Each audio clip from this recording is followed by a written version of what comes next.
ध्ययों स्तुवं स्तस्य यशस्रिछन्दं वन्दे गुरो श्रीचरुणारविन्दम्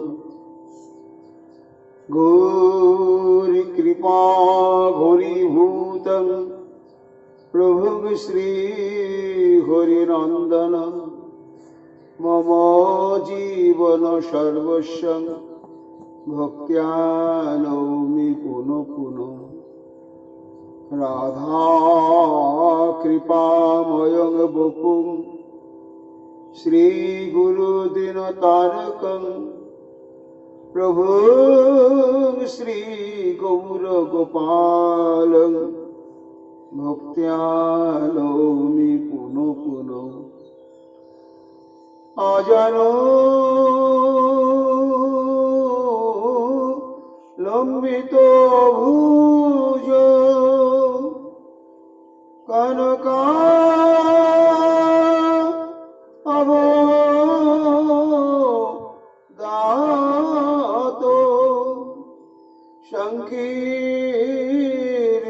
संकीर्तनैकपितरो कमलायताक्षो विश्वाम्भरो द्विजबरो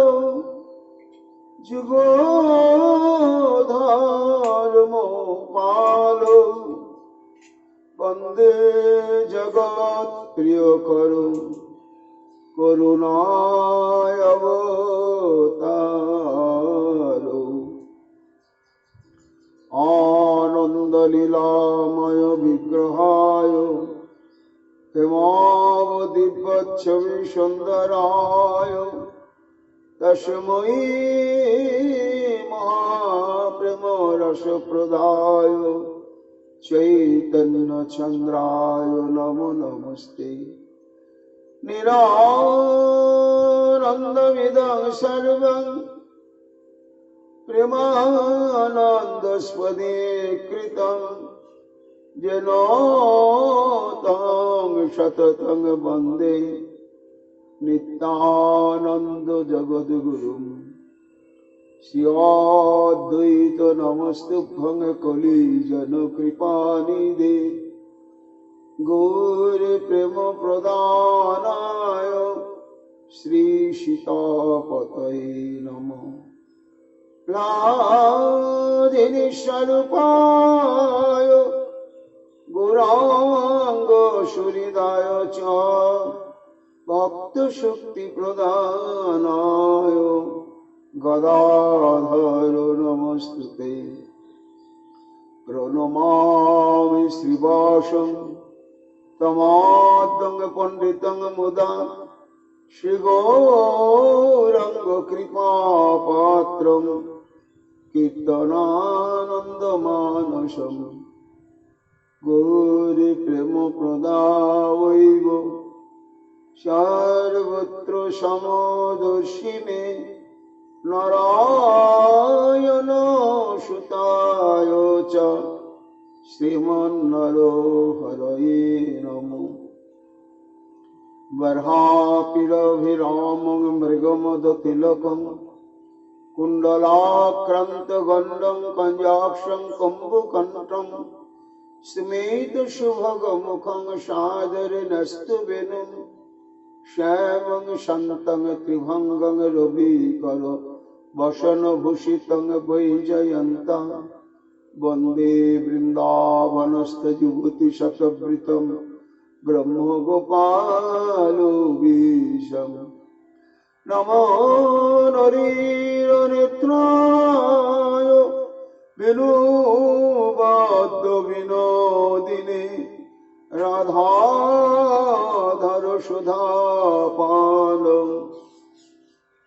कालिने वनमालिने हे कृष्ण करुणा सिंधु दीनबन्धु जगत्पते गोपेश गोपिका कांत राधा कांत नमस्तुते मुखं करोति वाचालं पंगुं लंघयते गिरिं जाति कृपा तमहं वन्दे परमानंद माधवम् तप्तो कांचन गौरांगी राधे वृंदावनेश्वरी वृषभानुसुते देवी तं नमामि हरिप्रिये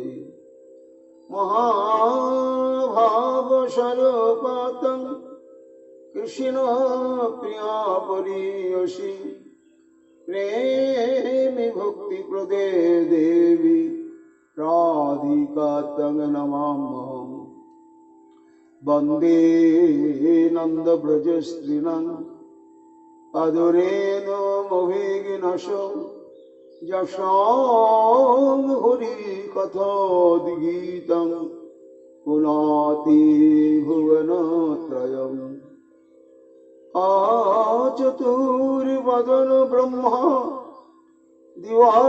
दिवाहुरपरो हरि अभालोचन शंभुर भगवान बदरायणी जंग प्रभजन्तमनुपेतमपेतकृत्यं दैपायन विरह कातरया जुहाव उद्धृति तन्मया तातरवये गुणे दुस्तं सर्वभूत हृदय मुनिमानतस्मै तमादिदेवं करुणानिधानं तमालवर्णं स्नेहितावतारम् अपार संसार समुद्र सेतुं भजामहे श्रीभागवत स्वरूपम् वंशाकल्पतरुभ्यश्च कृपा सिन्धुभ्येव च पतितानां पावनेभ्यो वैष्णवेभ्यो नमो नमो जय रूप सनातन भट्ट रघुनाथ श्रीजीवी गोपाल भट्ट दास रघुनाथ भक्ति भर बंदी छाय गोसाईर चरण जहाँ हईते विघ्न नाशय विष्णु पुराण जय गौरी भक्त वृंद गौर जादेर प्राण सबे मिले देहो मोरे निताय गौर भक्तिदान निताय गौर हरि बोल निताय गौर हरि बोल निताय गौर हरि बोल जय जय निताय गौर हरि हरि बोल गौरी भज गौरी भज गौरी भज मोन गौरी भज मोन गौरी भज गौरी भज गौरी भज मोन गौरी भज मोन गौरी बिना ये संसारे नाहि निज जन गौरी भज मन अधम पतित जनार घरे घरे गिया अचंडाल बुके धरी जाचिया जाचिया अधम पतित जनार घरे घरे गिया अचंडाल बुके धरी जाचिया जाचिया हरि बोले हरि बोल हरि बोले हरि बोल हरि बोले बोलाइए दिला प्रेम धन गौरी भज मन गौरी भज गौरी भज गौरी भज मन गौरी भज मन गौरी भज गौर साधो गौरी कर কলিযুগে গৌর হরি বিনে কেহ নাই আর ভব সিন্ধু করিতে পার। গৌর ভজ গৌর সাধ গৌর কর সার। কলিযুগে গৌর বিনে কেহ নাই আর ভব সিন্ধু করিতে পার। ভজিতে যদি না পারো মন গৌরী, ভজিতে যদি না পারো মন গৌর বল সর্বক্ষণ। গৌর ভজ মন, গৌর ভজ, গৌর ভজ, গৌর ভজ মন, গৌর ভজ মন। যজ্ঞ সভা করে প্রেম বিলাতে রাধা শ্যাম দুহে মিলে এলো নদিয়াতে। পতিত পাতকি তোরাতে যজ্ঞ সভা করে প্রেম বিলাতে রাধা শ্যাম দোহে মিলে এলো নদিয়াতে। পতিত পাতকি তোরাতে কালো বরণ নাই হলো গৌর বরণ। রায় অঙ্গে অঙ্গ ঢেকে হলো রাধার বরণ। গৌর ভজ মন, গৌর ভজ, গৌর ভজ, গৌর ভজ মন, গৌর ভজ মন। স্বরূপ দামোদর দাস বলে শোনো রে মন। গৌর ভজন করলি না তোর বিফল জনম, বৃথা শরীর ধারণ। স্বরূপ দামোদর দাস বলে শোনো ওরে মন।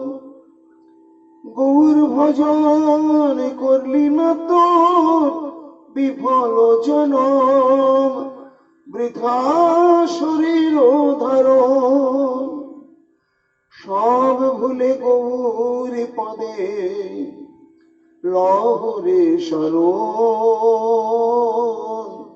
গৌর ভজ মন, গৌর ভজ, গৌর ভজ, গৌর ভজ মন, গৌর ভজ মন, গৌর ভজ মন। জয় মহাপ্রভু, জয় সচিনন্দন, নরহরি প্রাণ গৌর আমার। আরো এক সনাতন অদ্ভুত আখ্যান। নাগরাজ যে কহিলা মহিমা তাহার।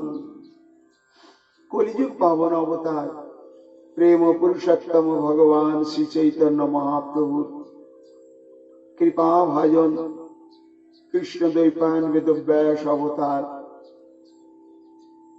শ্রীবাস পণ্ডিতের ভাতুষপুত্রী পরম বৈষ্ণবী শ্রীমতী নারায়ণী দেবী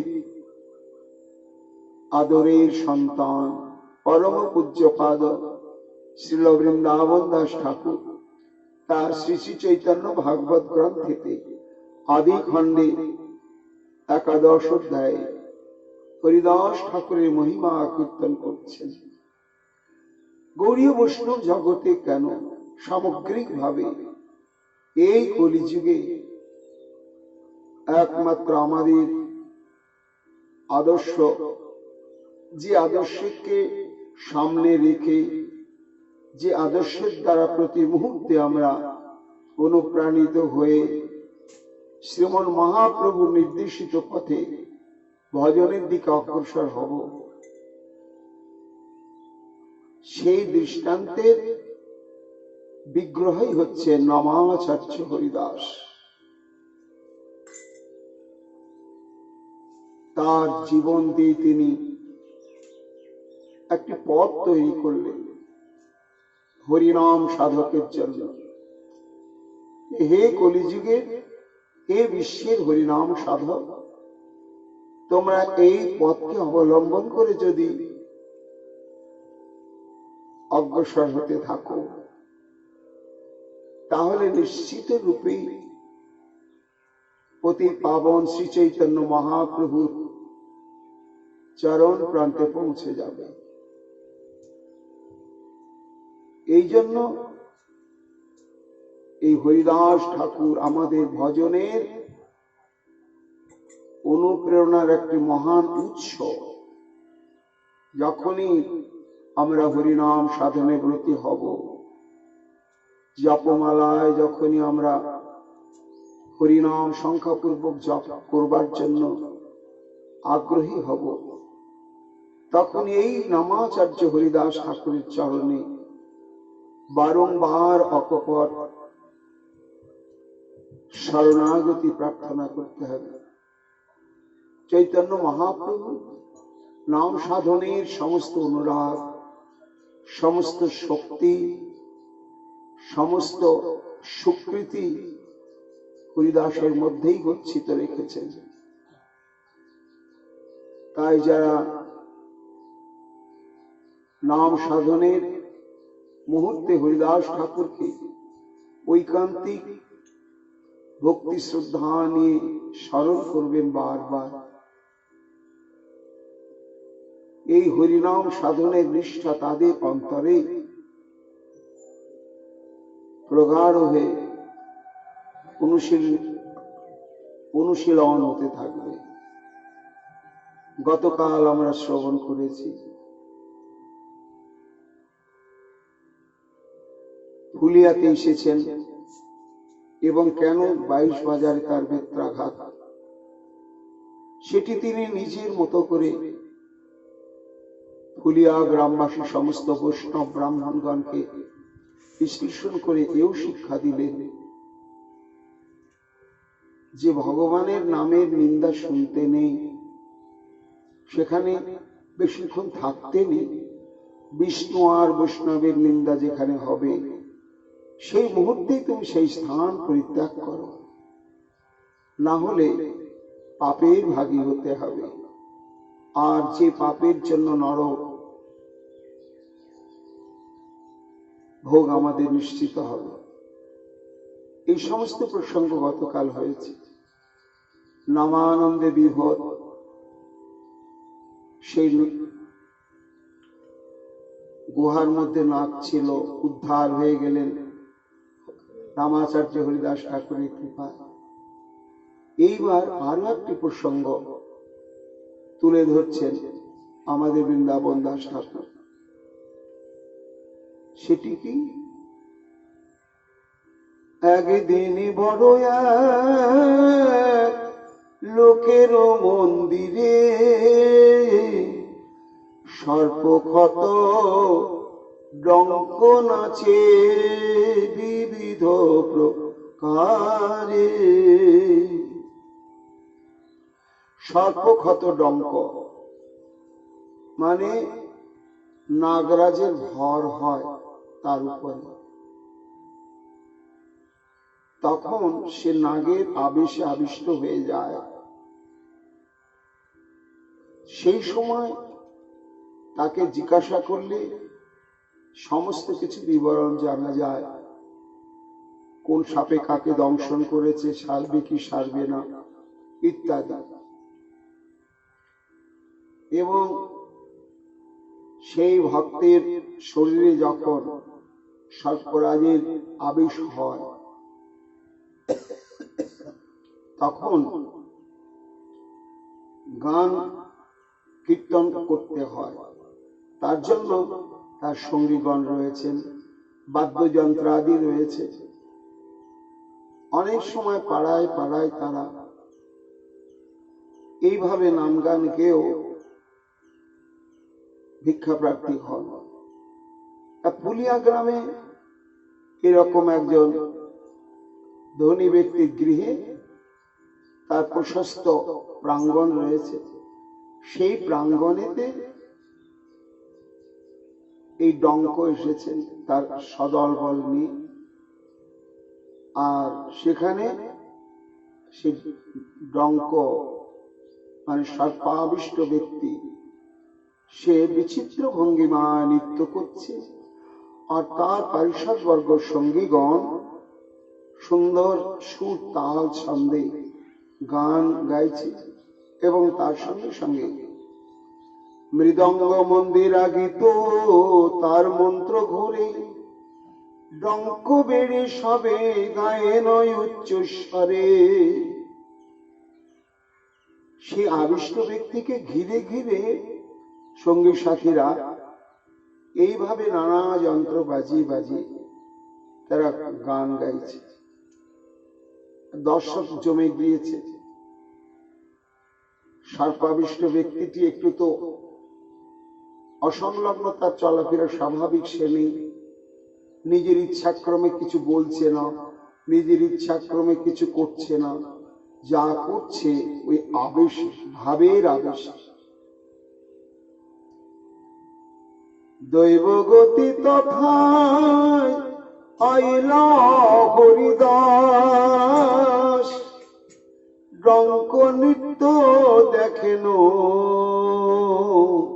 হইয়া একে পাশ। কৌতূহল হরিদাস ঠাকুরের, কেন দূর থেকে শুনতে পাচ্ছেন যে গানটা হচ্ছে সেটা ভগবত সম্বন্ধিত গান, অন্য কোনো গান নয়। তা ভগবানকে নিয়ে গান হচ্ছে, নৃত্য হচ্ছে। কৌতূহলী হয়ে তিনি এসে উপস্থিত হয়েছেন সেখানে, দেখছেন আরো প্রচুর ভিড় জমেছে। মনুষ্য শরীরে রাগ রাজমন্ত্র বলে অধিষ্ঠান হইয়া নাচয়ে কুতূহলে। কালী দহে করিলেন যে নাট্য ঈশ্বরে, সেই গীত গায়েন কারুণ্য উচ্চ স্বরে।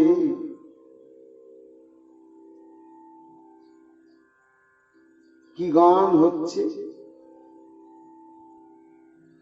না, কালীয় দমন লীলা প্রসঙ্গ। আমরা ছোটবেলায় দেখেছি সাপুরিয়ারা যখন কোন রোগীর বিষ ঝাড়ে তখন ওই মন্ত্রগুলো সুরে সুরে বলে, আর আমি নিজে কান পেতে শুনেছি সেই সমস্ত কালীয় দমন লীলার প্রসঙ্গ। কালীয় দমন লীলার এমন একটি শক্তিশালী প্রভাব রয়েছে, ওই যে মহাপ্রভু শ্রীকৃষ্ণ নির্দেশ দিয়েছে নাত্র স্তেয়ংতা সর্পং সমুদ্রং যাহি মাছিরং।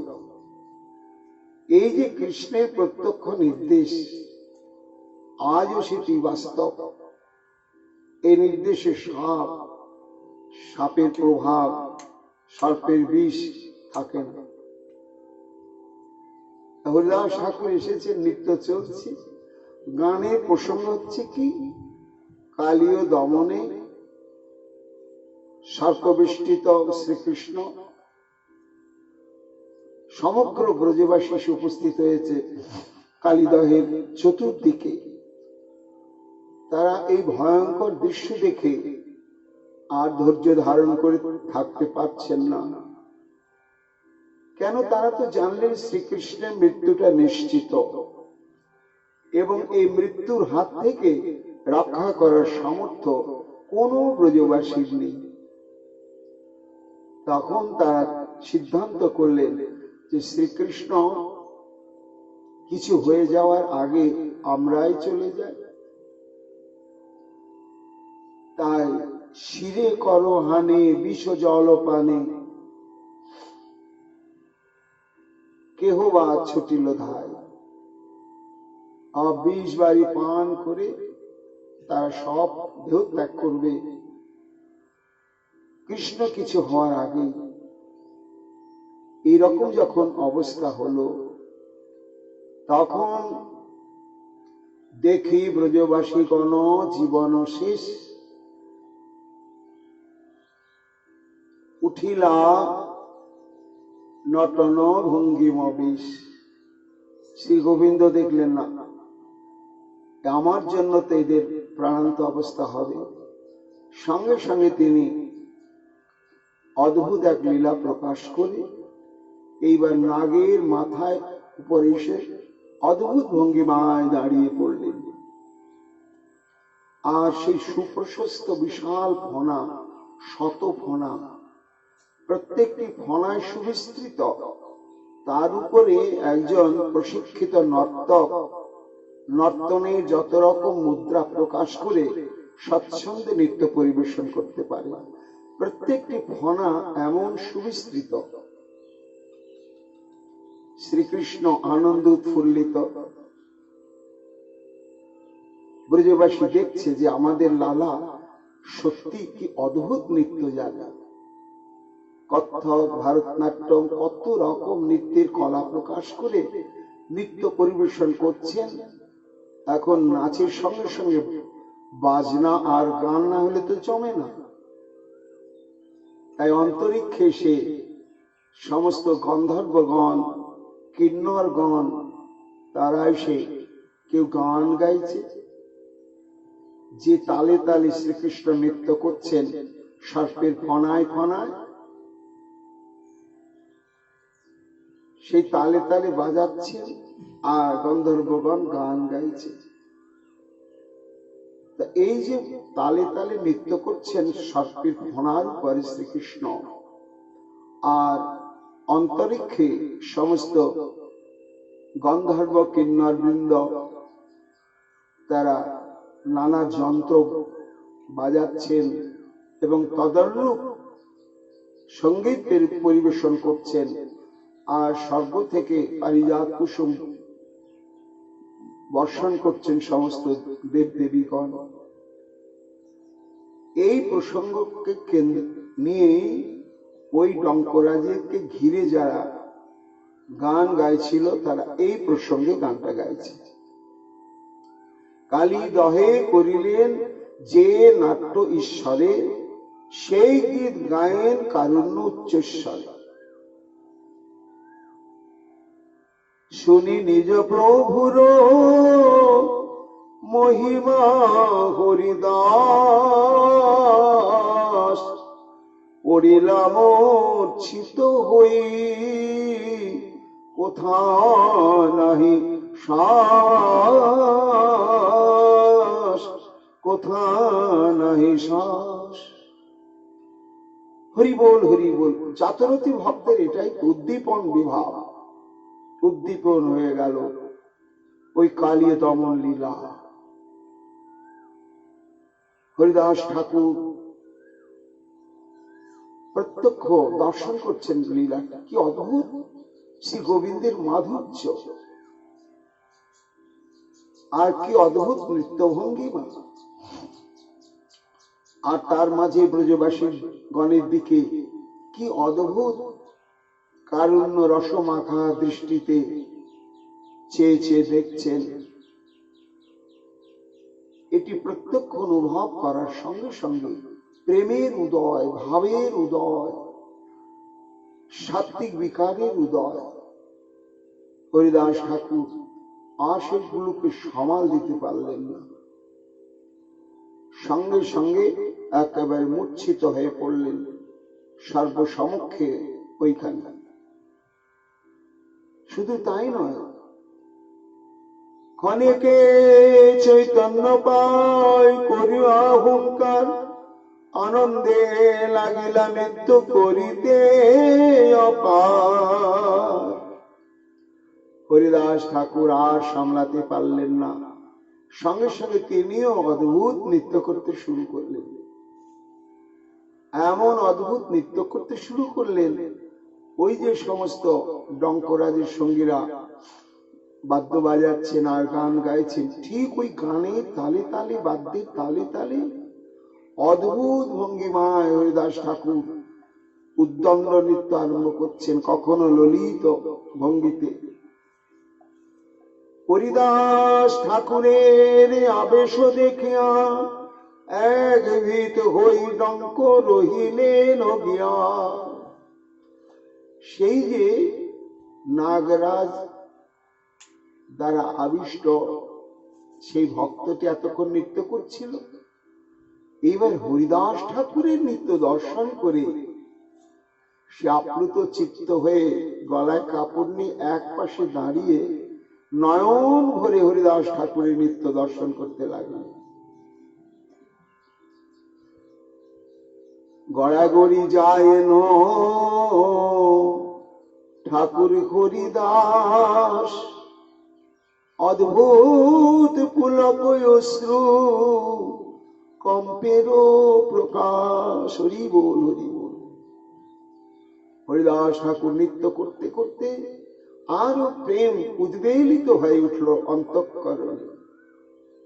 কৃষ্ণের নাচায় প্রেম, ভক্তের নাচায় আপনি নাচে প্রেম, নাচে তিন ঠাই। এই প্রেম স্থান পরিবেশ মানবে না, বয়স মানবে না, তাকে নাচতেই হবে। তা নৃত্য করছেন একেবারে আত্মহারা, আর ডঙ্ক দর্শন করছেন। এই নৃত্য করতে করতে ভাবটা এত উদ্বেলিত হয়ে উঠল হরিদাস ঠাকুর। নৃত্য করতে গেলে যে আমি নৃত্য করছি এই বোধটা তো থাকবে, যখন এই বোধটাও হারিয়ে গেল প্রেমের প্লাবনে, তখন তিনি গড়াগড়ি দিতে শুরু করলেন। আর স্থির থাকতে পারলেন না। গড়াগড়ি যায় ঠাকুর হরিদাস, অদ্ভুত পুলক অশ্রু কম্পেরও প্রকাশ। রোদন করেন হরিদাস মহাশয়, শুনিয়া প্রভুর গুণ হইল তন্ময়। কান্তে লাগলেন, হা কৃষ্ণ, হা কৃষ্ণ, হা বৃন্দাবন, এই সমস্ত বলে। কাঁদছেন কেন? না কালীয় নাগের সৌভাগ্য দর্শন করে। আহা কালীয়, তুমি তো ক্রূর স্বভাব বিশিষ্ট বিষধর মহাসর্প। কৃষ্ণের চরণ প্রাপ্তির জন্য তো তোমার কোনো স্বীকৃতি নেই। তুমি মানব শরীর বিশিষ্ট নও, আবার তুমি কোন সৎসঙ্গী নও, তোমার মুখে বিষ, হৃদয়ে তোমার খড় স্বভাব। কিন্তু ধন্য ধন্য তুমি, যে চরণ ধ্যানে পাওয়ার জন্য ব্রহ্মাজি তপস্যা করে পান না, আজ কালীও তুমি সেই চরণ প্রত্যক্ষ ভাবে নিজের মস্তকে তুমি প্রাপ্ত হয়েছ। তোমার ভাগ্যের বলিহারি যায়, তোমার স্বীকৃতির বলিহারি যায়। আমার ভাগ্যে তো সেই সৌভাগ্য হলো না। আমি তো প্রভুর চরণ আমার মস্তকে পেলাম না। এই সে গেল দন্য, আর এই দন্যেই রোদন। হরিদাসে বেরি সবে গায়েন হরিষে, জোর হস্ত রহে ডঙ্ক দেখে এক পাশে। এগিয়ে এসেছেন সমস্ত শুদ্ধ সাত্বিক ব্রাহ্মণ বৈষ্ণবগণ, যাতে হরিদাসের এই ভাবাবিষ্ট দশার এই অবস্থাটি দেখে যেন সাধারণ মানুষেরা কোনো বিঘ্ন সৃষ্টি না করে। আর সেই যে ডঙ্করাজ, সর্পাবিষ্ট ব্যক্তিটি সে একেবারে জোর হাতে এক পাশে নিবিষ্ট চিত্তে হরিদাসকে দর্শন করছেন। ক্ষণেকে রহিল হরি দাসের আবেশ, সবে হইলাই অতি আনন্দে হরিশ। যেখানে পরয়ে তার চরণের ধুলি, সবে লেপেন অঙ্গে ওই কুতূহলী। যখন হরিদাস ঠাকুর ধীরে ধীরে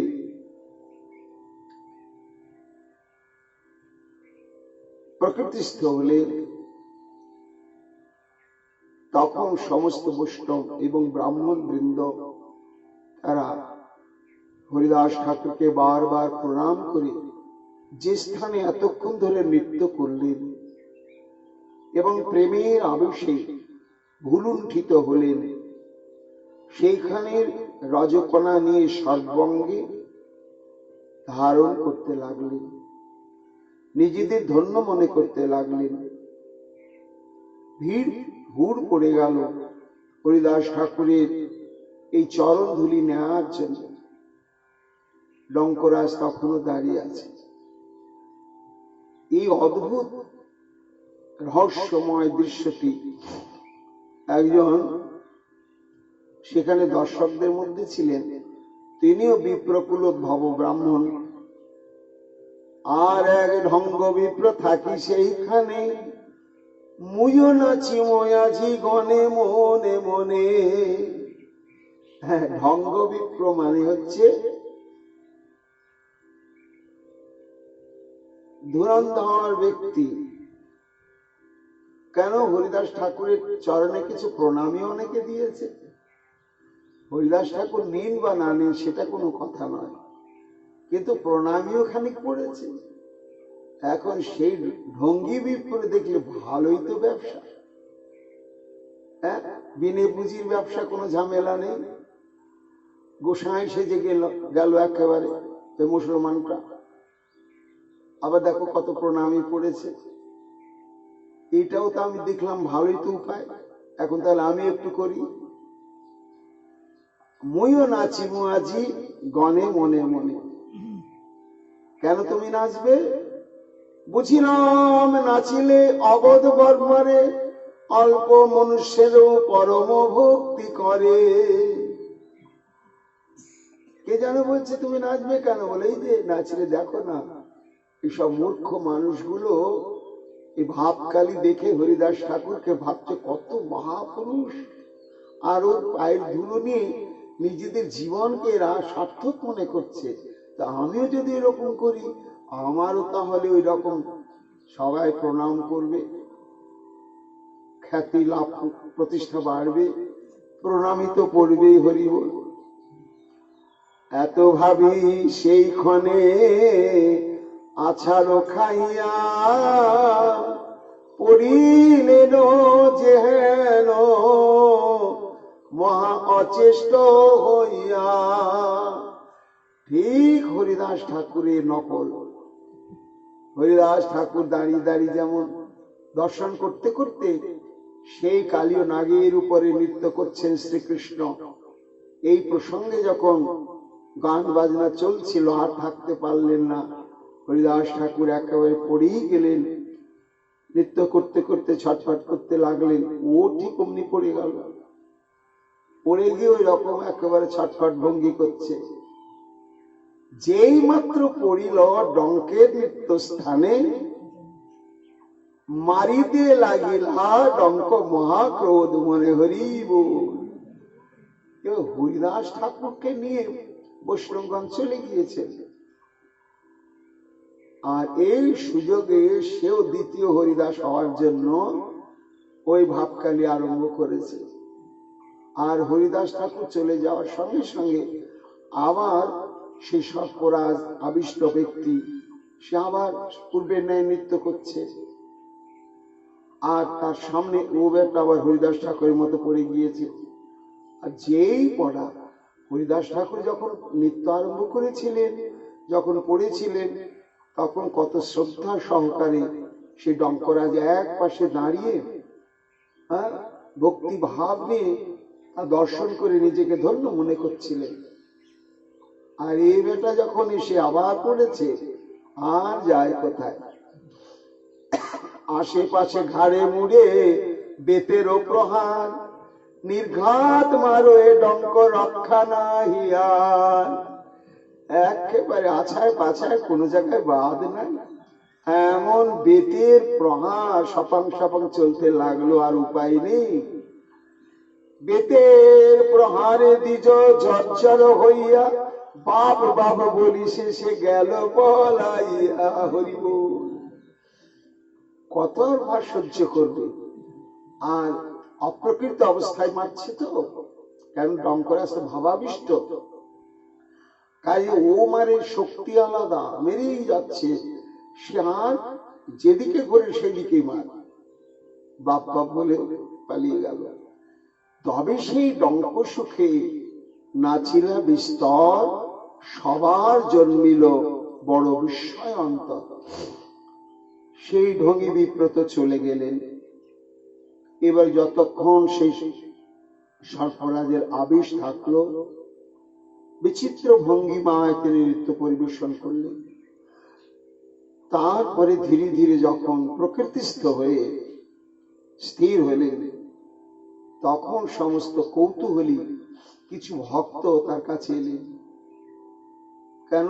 ভর নেমেছে তো, সাধারণভাবে কথা বলা যাবে না তো। উনি এখন অনন্ত নাগের ভর তার উপরে হয়েছে, সাক্ষাৎ উনি অনন্ত নাগ। তাই সব জোড়হাত করে বলছেন, জোড়হাতে সবে জিজ্ঞাসেন ডঙ্ক স্থানে, কহ দেখি এ বিপ্রেরে মারিলে বা কেনে। হে বাবা ডঙ্ক, প্রণাম প্রণাম। আমরা বুঝতে পারছি না, এই যে ব্রাহ্মণ কি দোষ করলো, এমন উথাল পাতাল আচার পাচার মার, এর কারণটা কি বাবা ডঙ্ক? হ্যাঁ, কি জন্য তুমি তাকে এরকম প্রহার করলে? আর হরিদাস নাচিতে বা জোর হস্তে কেনে, রহিলা এসব কথা কহত আপনে। তা ওই রকমই তো নাচ নাচছিল আমাদের হরিদাস ঠাকুর। তা তখন তো তুমি জোর হাত করে একেবারে ভক্তি গদগদ ভাবে এক পাশে দাঁড়িয়ে প্রাণ ভরে দর্শন করছিলে। তাকে তো তুমি আঘাত করা দূরের কথা, সসম্মানে মর্যাদা দিয়ে তুমি এক পাশে দর্শন করছিলে। আর এই ব্রাহ্মণ ঠাকুর মশাই আহারে ভাবে একেবারে সামলাতে না পেরে পড়ে গিয়েছিল, তার কপালে কিনা এই জুটলো। এইরকম হে ডঙ্করাজ তুমি মারলি কেন? তবে সেই ডঙ্ক মুখে বিষ্ণু ভক্তনাথ কহিতে লাগিলা হরিদাসেরও প্রভাব। ডঙ্ক রাজ তখন গম্ভীর কণ্ঠে বলছে, ভক্তগণ, কোথায় হরিদাস ঠাকুর, আর কোথায় স্বার্থান্বেষী একজন সাধারণ মানুষ? তার উপরে সে হরিদাস ঠাকুরের অভিনয় করছে, সেটা সহ্য করা যায়? তোমরা যে জিজ্ঞাসিলে এ বড় রহস্য, যদ্যপি অকুদ্ধ তবু কহিমই অবশ্য। এই জিজ্ঞাসার উত্তর আমার পক্ষে দেওয়া কঠিন। কেন না, ভগবানের মহিমা তবু তার সীমা আছে, কিন্তু ভগবানের চরণে আত্মসমর্পিত চিত্ত ভক্তগণ, বৈষ্ণবগণ, মহন্তগণ, তাদের গুণ মহিমা এ অন্ত নেই, এ অন্ত নেই। কাজে সীমিত বাক শক্তি নিয়ে হরিদাস ঠাকুরের মহিমা বলা তো অসম্ভব, কিন্তু তোমরা জিজ্ঞাসা যখন করছো তখন তো আমাকে বলতেই হবে। হরিদাস ঠাকুরের দেখিয়া আবেশ, তোমরা যে ভক্তি বড় করিলা বিশেষ। এই যে হরিদাস ঠাকুর যখন ভাগবতের সেই কালিদমন লীলা প্রসঙ্গ আমার সঙ্গী সাথীরা গাইতে শুরু করেছে, আর সেই সময় সেই লীলার কথা মনে পড়ে কালীনাগের সুকৃতির কথা ভেবে জাতরতি হরিদাস ঠাকুরের এই অবস্থা, তাহা দেখে এই ব্রাহ্মণ আহার্য হইয়া পড়িল মাৎসর্যে বুদ্ধে আছাড় খাইয়া। এ বেটা ভণ্ড হরিদাস ঠাকুরের আচরণকে নকল করে দুটো পয়সা কামানোর জন্য, প্রণাম নেয়ার জন্য, আর মানুষের কাছে আমি বড় সাধু হয়ে পড়েছি এই প্রশংসা পাবার জন্য সে এমনি করে পড়েছে। আমারকে নিত্য সুখ ভঙ্গ করিবারে আহার যে মাৎসর্যে কোন জনশক্তি ধরে। বেটা এত বড় স্পর্ধা, তুই যা খুশি করিব অন্য জায়গায় করগা। আমি তো নাচি না, আমার প্রভু নাচাচ্ছেন, আমি নাচছি। তা আমার ভাবের গূঢ় রহস্য জানেন হরিদাস ঠাকুর। আর তুমি বেটা, এক হচ্ছে তোমার মাৎসর্য বুদ্ধি হরিদাস ঠাকুরের উপরে, আর একটি হচ্ছে কপট বা ভণ্ডামি। তুমি ভাব খেলি দেখে দুটো পয়সা আর সম্মান কুড়ানোর ধাঁধা, সেটা আমি কেন সইব? হরিদাসের সঙ্গে স্পর্ধা মিথ্যা করি করে, অতএব শাস্তি বহু করিনু তাহারে। এত বড় স্পর্ধা যে হরিদাস ঠাকুরের নকল করছে বেটা, তার মনে একটু ভয় নেই, অপরাধ বোধ নেই? এমনি তো শাস্ত্র বলেছে সাধু, গুরুদেব, গোস্বামী সন্তান এদের আচরণ বাচন ভঙ্গির হুবহু অনুকরণ করতে নেই, তাহলে অপরাধ হয় এবং সে অপরাধে ভজনের ক্ষতি হয়, এটা করতে নেই। আর এ বেটা স্বার্থ সিদ্ধির জন্য তাই করছে। এই সকল দাম্ভিকের কৃষ্ণ প্রীতি নাই, অপই তবে হইলে সে কৃষ্ণ ভক্তি পায়। হরিদাস ঠাকুর নাচিলেন ভক্তির আতিশয্যে। কেন না, ভক্তি উদয় হলে প্রেম উদয় হয়, আর প্রেম উদয় হলে তখন এই সমস্ত বিকারগুলো প্রকাশ পায়।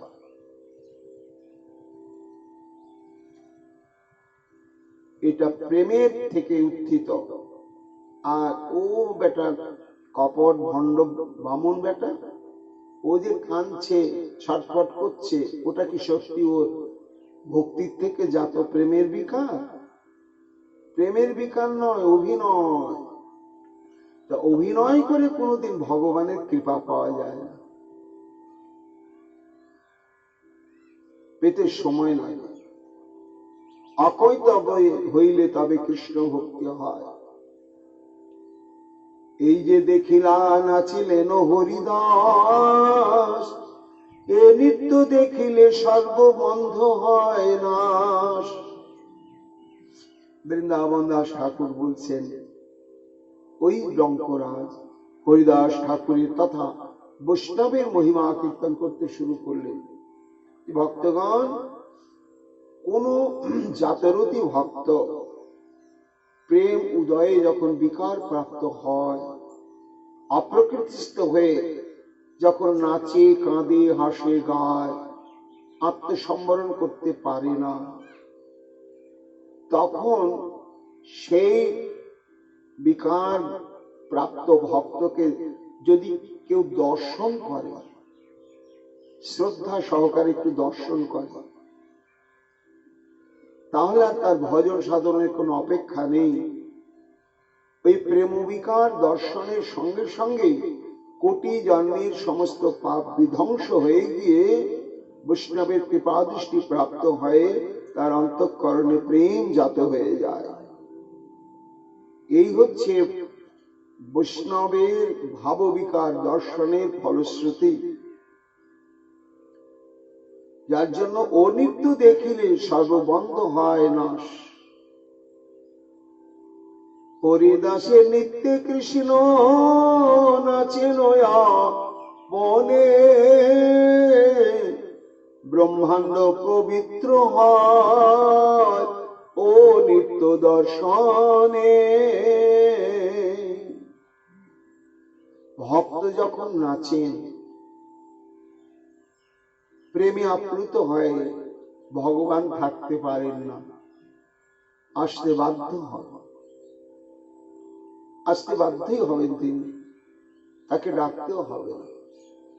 মহাপ্রভু বললেন, আমি 4 জায়গায় চিরকাল বাঁধা, সচিমায়ের রন্ধনে, রাঘবের ভবনে, আর নিত্যানন্দের নর্তনে, আর শ্রীবাসের অঙ্গনে। এই 4 জায়গায় আমি বাঁধা। নিতাই যখন নাচে তখন আমি যেখানেই থাকি আমি সেখানেই ছুটে আসি। আবার তেমনি মহাপ্রভুর একজন পরিকর হচ্ছেন, তার নাম বক্রেশ্বর পণ্ডিত, পুরী ধামে থাকতেন। তিনি ধারাবাহিক না থেমে 3 দিন 3 রাত নাচতে পারতেন। 3 দিন 3 রাত একেবারে থামবেন না। তা বক্রেশ্বর পণ্ডিত যখন নাচে তখন মহাপ্রভু যেখানেই থাকুক সেখানে এসে উপস্থিত হন। তা ভক্তের এই যে প্রেম বিকারের যে নৃত্য, এটি হচ্ছে ভগবানকে আকর্ষণ করে নিয়ে আসে। এরা তো এইটা শেখা নাচ নয়, এ নাচ প্রেমোত্থিত নাচ। এ নাচের ভঙ্গি, এ নাচের মুদ্রা ওই অকৈতব কৃষ্ণ প্রেমী শিখিয়ে দেয়। সে প্রেমেই তখন তদনুরূপ হস্ত সঞ্চালন করেন, পদ সঞ্চালন করেন এবং তেমনি ভাবে অঙ্গ সঞ্চালন করেন। এই যে প্রেমাবিষ্ট অবস্থায় ভক্তের নৃত্য, এই নৃত্যে ভগবান আকৃষ্ট হয়ে আসেন। সেই কথাই বলছেন যে হরিদাস নৃত্যে কৃষ্ণ নাচেন আপনে, আর ব্রহ্মাণ্ড পবিত্র হয় ও নিত্য দর্শনে। উহানো যে যোগ্য পদ হরিদাস নাম, নিরবধি কৃষ্ণচন্দ্র হৃদয়ে উহান। লঙ্করাজ বলছেন, ভক্তগণ, উহানো যে যোগ্য পদ হরিদাস নাম, এই যে ও নাম হরিদাস, এ হরিদাস হওয়া বড় কঠিন। সবাই হরিদাস হতে পারে না। কেন না? সেই যোগ্যতা লাভ করা বড় কঠিন। হরিদাস কি হয় না? ভগবানের চরণে যে 16 আনা আত্মসমর্পিত চিত্ত এবং ভগবানের প্রসাদী দ্রব্য ছাড়া যিনি কিছু স্পর্শ করেন না, তবেই তিনি এই দাস্য ভক্তি লাভ করেন। আমরা চৈতন্য ভাগবতে পরে পাব যে এই হরিদাস নামের যোগ্যতা অর্জন করতে গেলে কত ভজন সাধন করতে হয়। তো সেটি আজকে সেই ডঙ্করাজ সেটি তিনি বলে দিচ্ছেন যে বৈষ্ণবগণ, এই হরিদাস নাম পাওয়া চারটিখানি কথা নয়।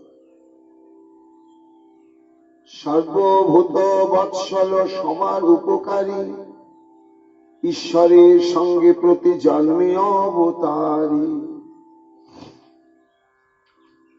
এই হরিদাস ঠাকুর নিত্য লীলা পরিকর। এইবার যে তিনি হরিদাস হয়েছেন তা নয়। ব্রহ্মার একদিনে একবার করে কলিযুগে চৈতন্য প্রভু অবতীর্ণ হন, আর তখন হরিদাস ঠাকুর আসেন। এরা নিত্য লীলা সঙ্গী। যেমন এখন আমাদের এখানে লীলা নেই, 500-550 বছর অতীত হয়ে গেল, কিন্তু কোন ব্রহ্মাণ্ডে লীলা চলছে, সেখানে সে হরিদাস ঠাকুর মহাপ্রভুর সঙ্গেই রয়েছেন। এই জন্য এরা হচ্ছে নিত্য সিদ্ধ পরিকর। ভগবান যখন আসেন, অবতীর্ণ হন, তখন এরাও আসেন, আর ভগবানের সঙ্গে আবার তিরোভাব হয় তাদের। ওই সে নির অপরাধ বিষ্ণু বৈষ্ণবেতে, স্বপ্নেও উহান দৃষ্টি না যায় বিপথে। হরিদাসের মহিমা বলছেন। হরিদাসের আর একটি বৈশিষ্ট্য কি? অপরাধ শূন্য চিত্ত মন। নাম অপরাধ, বৈষ্ণব অপরাধ এবং সেবা অপরাধ, এই 3 প্রকার অপরাধ। এই 3 প্রকার অপরাধ যদি অন্তঃকরণে বিন্দু মাত্র থাকে, তাহলে প্রেম আসবে না, নামটা যান্ত্রিক হবে। নামের যে পরিণতি, নামের যে ফলশ্রুতি, নামের যে সিদ্ধি প্রাপ্তি হচ্ছে প্রেম প্রাপ্তিতে, সেটি হবে না। তবে জানি তাহাতে অপরাধ প্রচুর, কৃষ্ণ নাম বীজ চাহে না হয় অঙ্কুর। আমাদের বৃন্দাবনের একজন সর্বগোস্বামীদের মধ্যে একজন গোস্বামী পাদ, তার অজ্ঞাত সারে বৈষ্ণব অপরাধ হয়ে গেল, বন্ধ হয়ে গেল, তার স্ফূর্তি প্রেম সব বন্ধ। বৃন্দাবনে ছিলেন একজন খঞ্জ বৈষ্ণব, খুঁড়িয়ে খুঁড়িয়ে চলতেন। একবার তিনি সেই বৈষ্ণবের সঙ্গ করবেন সারা বৃন্দাবনে। তিনি রূপ গোস্বামী কি সনাতন গোস্বামী হবেন আমার মনে নেই। তার খ্যাতি, পাণ্ডিত্য, তার অনুভূতি, তার সাধন নিষ্ঠা সুপ্রচারিত, তাই তার সঙ্গ করবার জন্য আসছে। আর সেই সময় সেই গোস্বামী পাদ আবিষ্ট দশায় ছিলেন। তা এমন ঘটনা ঘটল, তিনি যে আসছেন তিনি জানেন না, তিনি লীলার মধ্যে প্রবেশ করে রয়েছেন। তো লীলার মধ্যে এমন কিছু তিনি লীলা রস আস্বাদন করছেন যে সেইখানে তিনি না হেসে থাকতে পারলেন না, হো হো করে হেসে উঠলেন। এখন ওই খঞ্জ খুঁড়িয়ে চলা বৈষ্ণব তিনি ভাবলেন, এত বড় সাধু, দেখো আমি খুঁড়িয়ে খুঁড়িয়ে আসছি, আর আমাকে দেখে কেমন তাচ্ছিল্য হারে হাসলো। মনে ব্যথা পেয়ে চলে গেল। বাস, ওই লীলা স্ফূর্তি বন্ধ হয়ে গেল। তখন গোস্বামী পাদের মৃত্যুর যন্ত্রণা চাইতো গভীর যন্ত্রণা। এটা হচ্ছে জাতরতী ভক্তের যখন লীলা স্ফূর্তি হয়, লীলার কৃপাতে যখন হৃদয়ে লীলা উদয় হয়ে যায়, সে কি অপার আনন্দ, কি অপার সুখ। আর যদি দৈবক্রমে সেটি কখনো ছেদ পড়ে যায়, বন্ধ হয়ে যায়, তখন মৃত্যুর চাইতে তার ভয়ঙ্কর যন্ত্রণা। তো তিনি ছটফট করতে লাগলেন, এমনকি আহারা দিয়ে বর্জন করলেন। হায় হায়, হে রাধারানী, আমার কি অপরাধ হলো, কি অপরাধ হলো, বুঝতেই পারলেন না। তখন তিনি অন্তরঙ্গ জনের কাছে বললেন যে এই ব্যাপার। তার সিদ্ধান্ত হলো কি না, একদিন সমস্ত যারা ভজনানন্দী মহাত্মা তাদের একটা আমন্ত্রণ করা হোক, সে আমন্ত্রণে সবাই আসবেন। যদি কেউ না আসে তাহলে বুঝতে হবে কিছু একটা ওইখানে ঘটনা আছে। সবাইকে আমন্ত্রণ করা হলো, সবাই এলেন, খঞ্জ বাবাজি ওই বৈষ্ণব এলেন না। কেন? উনি নিমন্ত্রণ করেছেন, যাব না। তা উনি না আসার জন্যই তখন সবাই বললেন যে ওর কাছে কিছু অপরাধ হয়েছে, তাহলে তার কাছে যাওয়া হোক। তার কাছে উপস্থিত হলেই বহু অনুনয় বিনয় কান্নাকাটি করার পরে ঘটনাটা খুঁটে বললেন যে আমি তো দর্শন করতে গিয়েছিলাম, আর আমার সঙ্গে কোথায় একটু স্বাভাবিকভাবে কথা বলা, এমন তার ছিল নে হো হো করে হেসে উঠলেন। আমি মনোব্যথা পেয়ে চলে এসেছি। এই যে বৈষ্ণবের স্থানে যদি হয় ক্ষুদ্র অপরাধ, মহা মহা ভজনেতে পড়ে যায়। বা এই কথা শোনার পরে তখন কোন তারিখে কবে কখন সমস্ত বৃত্তান্ত জানার পরে তখন গোসাইজি চিন্তা করলেন, ও ঠিক সেই সময় আমি লীলাতে আবিষ্ট দশায় ছিলাম। আর অদ্ভুত একটি লীলা হচ্ছে, সেটি হচ্ছে রাধারানী গোবিন্দ মধ্যাহ্ন লীলায় কুসুম চয়ন করছেন।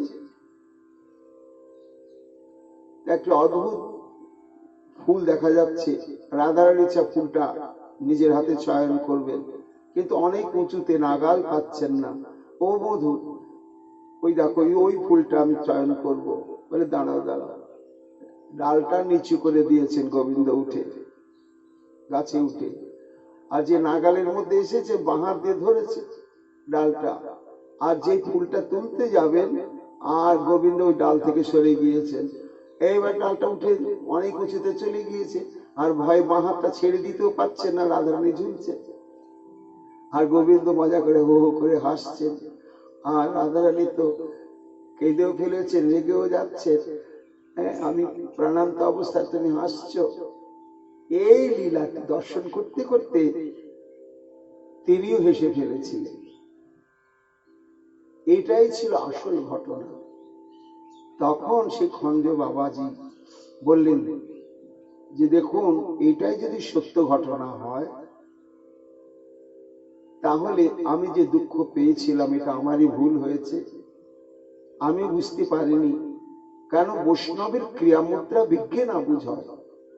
আমারও বোঝা উচিত ছিল যে এই হাসির মধ্যে নিশ্চয় অন্য কোনো অন্তর্নিহিত উদ্দেশ্য রয়েছে।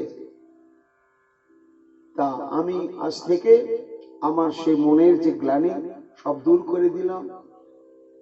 এটাই যদি ঘটনা হয়, আমি রাধারানীর চরণে প্রার্থনা জানাই আবার লীলা স্ফূর্তি প্রাপ্ত হোক। পরের দিন থেকে আবার হয়ে গেল। এই অপরাধ হচ্ছে এমন ভয়ঙ্কর বস্তু, কিন্তু হরিদাস ঠাকুরের জীবন এমন এত অভাবনীয় দন্যের দ্বারা সুসংরক্ষিত যে কোনো প্রকার অপরাধী সেখানে প্রবেশ করতেই পারে না। সেই কথাই বলছেন যে ওই সে নিরপরাধ বিষ্ণু বৈষ্ণবেতে স্বপ্নেও ওহান দৃষ্টি না যায় বিপথে। তিলার্ধ ওহান সঙ্গ যে জীবের হয়, সে অবশ্য পায় কৃষ্ণ পাদ পদ্মাশ্রয়। হরিদাসের মহিমা যে স্বপ্নেও যদি হরিদাস ঠাকুর কেউ দর্শন করে তাহলে তার স্বীকৃতি। ব্রহ্মা শিব হরিদাস হেন ভক্ত সঙ্গ, নিরবধি করিতে চিত্তের বড় সঙ্গ। হরিদাস ঠাকুরের সঙ্গ পাবার জন্য স্বয়ং ব্রহ্মা এবং শিব এরাও পর্যন্ত লালায়িত। জাতিকুল সব নিরর্থক বুঝাইতে, জন্মিলে নিচ কুলে প্রভুর আজ্ঞাতে।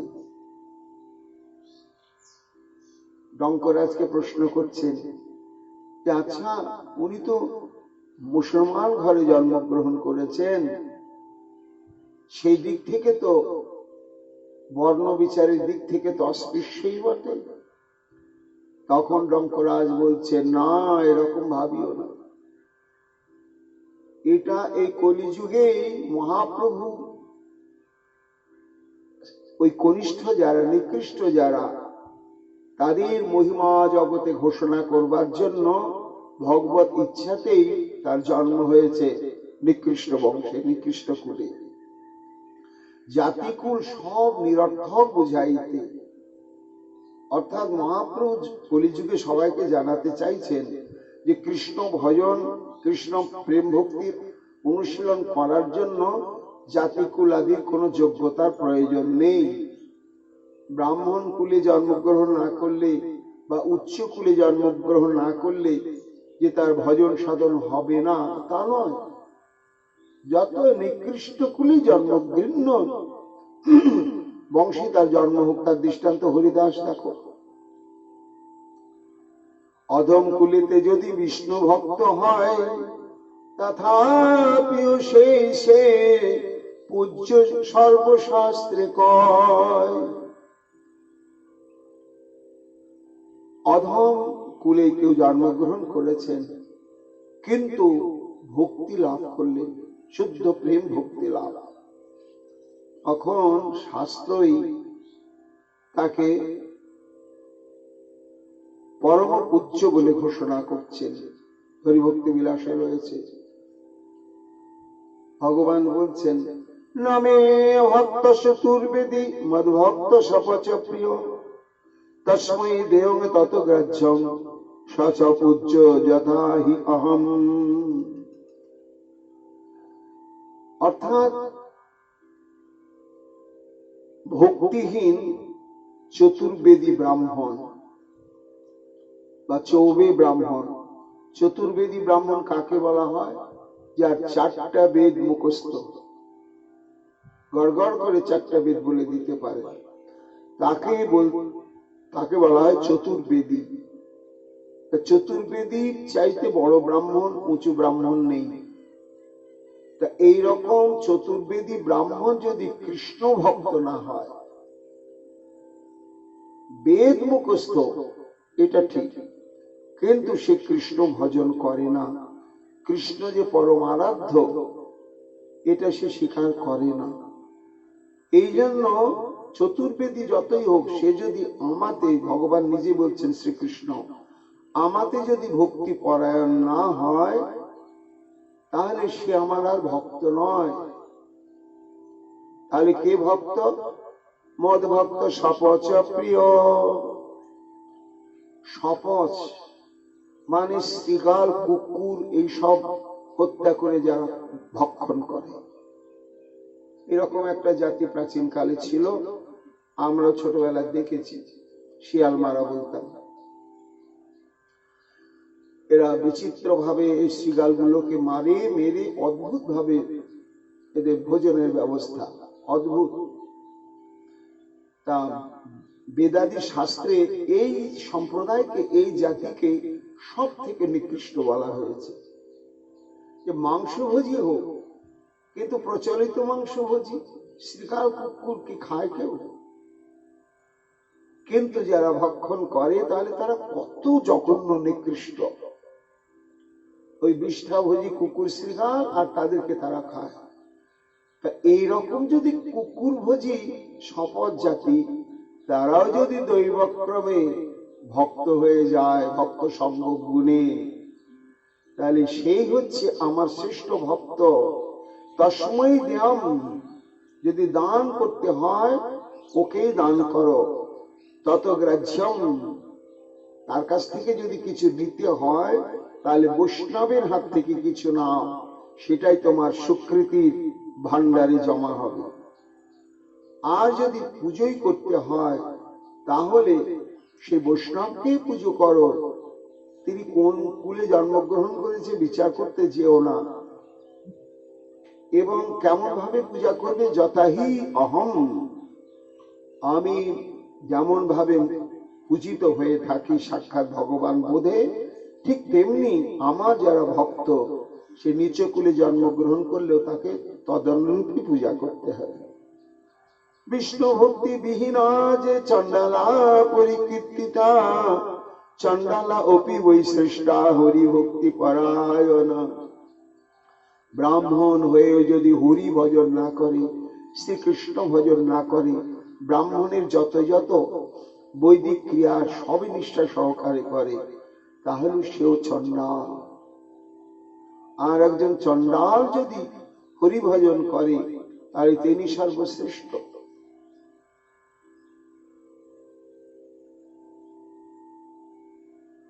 তাকেই মান্যতা দিতে হবে। প্রহ্লাদ সেই কথাই বললেন নৃসিংহদেবকে। বিপ্রাদিশয় গুণজিতারবিন্দ নভ পদারবিন্দ বিমুখাৎ সপচং বরিষ্ঠম মন্যে তদর্পিত মনোবচনে হিতার্থ প্রাণং পুনাতি সকুলং নতু ভুরি মানো। হে নৃসিংহদেব, হে ভগবান, যদি কোনো বিপ্র 12টা গুণ হলে তবে ব্রাহ্মণ, এই 12 গুণ যুক্ত কোন ব্রাহ্মণ, কিন্তু সে যদি হরি ভজনশীল না হয়, শ্রীহরিকে ভজন না করে, তাহলে তার সমস্ত ব্রাহ্মণের যত কিছু সৎকর্ম সবই মূল্যহীন। এবং এত পবিত্র জীবন যাপন করেও, এত বেদ নিষ্ঠা, এত বেদের জ্ঞান, তবু অস্পৃশ্য, সে অপবিত্র। কেন না? অরবিন্দ পদারবিন্দ বিমুখাৎ। অরবিন্দ নাম মানে শ্রীহরি। এই শ্রীহরির চরণ ভজন থেকে বিমুখ হওয়ার জন্যই তার সমস্ত সদ্গুণাবলী মূল্যহীন। চতুর্বর্ণাশ্রমী যদি কৃষ্ণ নাহি ভজে, স্বধর্ম আচরি তবু রৌরবেতে মজে। ব্রাহ্মণ নিষ্ঠা সহকারে ব্রাহ্মণের যা যা বেদ নির্দেশিত ধর্মকর্ম পালন করলো, ক্ষত্রিয় তাই করলো, বৈশ্য তাই করলো, শূদ্রেরাও তাই করলো, কিন্তু হরি ভজল না। এই হরি না ভজার জন্যই এদের রৌরব নরকে যেতে হবে। এই জন্য একজন ব্রাহ্মণ সে যতই ব্রহ্মজ্ঞানী হোক, বংশকে উদ্ধার করতে পারে না। কিন্তু বংশে যদি বৈষ্ণব জন্মগ্রহণ করে, সে বংশটা যতই ম্লেচ্ছ হোক, চণ্ডাল হোক, যতই নিকৃষ্ট হোক, সেই বংশে যদি কোনো বৈষ্ণব জন্মগ্রহণ করে, তাহলে তার ঊর্ধ্বতন 14 পুরুষ উদ্ধার হয়ে যায়। তাহলে একজন বৈষ্ণব সে তার সমগ্র বংশকে উদ্ধার করার ক্ষমতা ধরে, কিন্তু একজন ব্রাহ্মণ তা পারে না। প্রাণং পুনাতি সকুলং নত ভুরি মানব। বৈষ্ণব এইভাবে তার বংশকে উদ্ধার করতে সক্ষম হয়। মহাপ্রভু বললেন, নিচ জাতি নহে কৃষ্ণ ভজনে অযোগ্য, সৎকুল বিপ্র নহে ভজনের যোগ্য। যেই ভজে সেই বড় অভক্তহীন ছাড়, কৃষ্ণ ভজনে নাহি জাতি কুলাদি বিচার।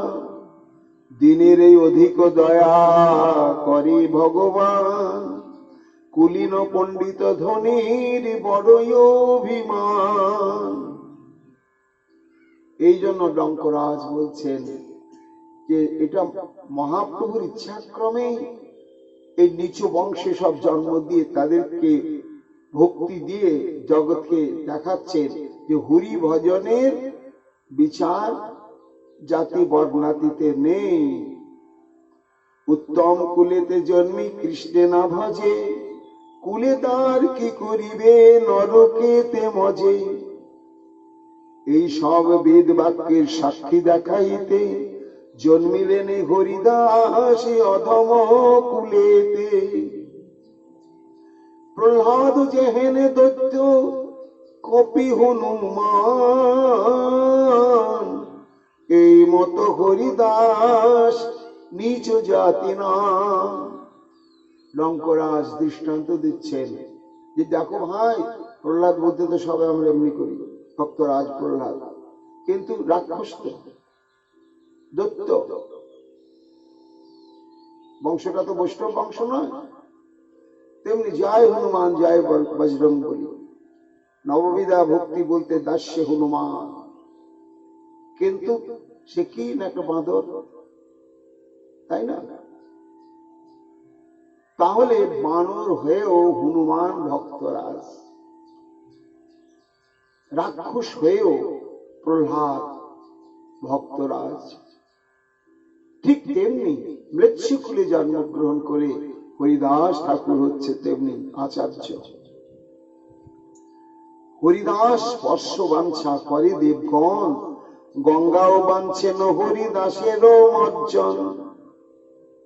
স্পর্শের কি দায় দেখিলেই হরিদাস, ছিন্ডে সর্বজীবের অনাদি কর্মপাশ। হরিদাস দর্শন করলে তার কত স্বীকৃতি বলছেন সেই লঙ্করাজ। হরিদাস আশ্রয় করিবে যেই জন, তানে দেখিল খণ্ডে মায়ারও বন্ধন। শত বর্ষে শত মুখে উহানো মহিমা, কহিলেও নাহি করিবারেতে সীমা। ভাগ্যবন্ত তোমরা সে, তোমরা সভা হইতে, উহানো মহিমা কিছু আইল মুখেতে। লঙ্করাজ ধন্য সহকারে বলছেন, আমি যেটা বললাম হরিদাসের মহিমা কীর্তন করলাম, এটা আমার শক্তি বুদ্ধি জ্ঞানের দ্বারা নয়, এটা ওই হরিদাস ঠাকুরের কৃপাতেই। এই হরিদাস ঠাকুরের কৃপাতেই আর আপনারা সমাগত পরম ভাগবত বৈষ্ণব, এই আপনাদের কৃপাতেই আমি হরিদাস ঠাকুরের যতটুকুনি মহিমা কীর্তন করতে পারলাম, নিজে কৃতার্থ হলাম। কেননা এই হরিদাস ঠাকুরের মহিমা স্বয়ং পঞ্চানন বর্ণনা করতে সক্ষম নয়।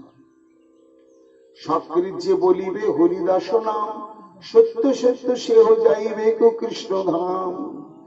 এত বলি মৌন হইলেন নাগরাজ, তুষ্ট হইলেন শুনি সজ্জন সমাজ। হেন হরিদাস ঠাকুরের অনুভাব, কহিয়াছেন পূর্বে শ্রী বৈষ্ণব নাথ। সবার পরম প্রীতি হরিদাস প্রতি, নাগ মুখে শুনি হরি হর্ষিত হইল অতি। সমস্ত ভক্তগণ